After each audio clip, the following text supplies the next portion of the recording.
చాలామంది పోర్ట్ఫోలియోకి ప్రొఫైల్ డీటెయిల్స్కి చాలా అంటే చాలా కన్ఫ్యూజ్ అవుతున్నారు. పోర్ట్ఫోలియోకి ప్రొఫైల్కి డీటెయిల్స్కి పెద్ద డిఫరెన్స్ ఏం లేదు మామ.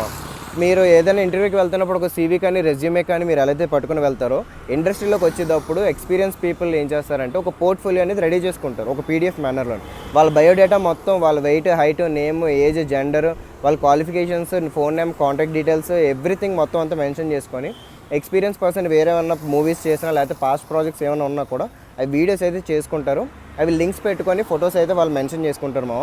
దాన్ని పోర్ట్ఫోలియో అంటారు. అవి లేని వాళ్ళు మీరు ఏం చేస్తారంటే మీ పర్సనల్ డీటెయిల్స్ అండ్ మీ హైట్, వెయిట్ ఏవైతే ఉంటాయో అవన్నీ కూడా నీట్గా రాసుకొని దాని కింద మీరు రా పిక్స్ మావ.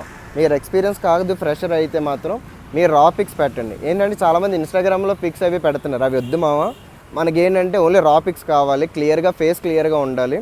అండ్ రైట్, లెఫ్ట్, మిడిల్ నుంచి ఫుల్ ఫోటో ఒకటి అండ్ మీది మిడ్ ఫోటో ఒకటి కావాలి మామ. ఇప్పుడు పాస్పోర్ట్ సైజ్ ఫోటో ఎలా తీసుకుంటావు అలాగనమాట. ఇంకొక విషయం ఏంటంటే కాస్టింగ్ డిపార్ట్మెంట్కి షెడ్యూల్ చేస్తాం మామ.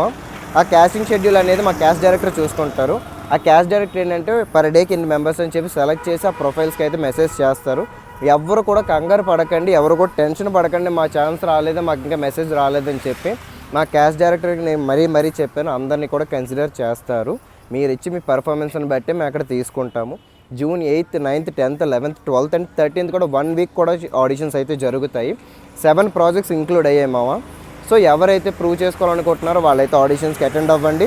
మా క్యాస్ట్ డైరెక్టర్ మీకు అయితే ఫాలోఅప్ చేస్తారు. మీకు అయితే ఎప్పుడు రావాలి ఏంటన్నది ఎవ్రీథింగ్ చెప్తారు. అతని నెంబర్ అయితే నేను మెన్షన్ చేస్తాను.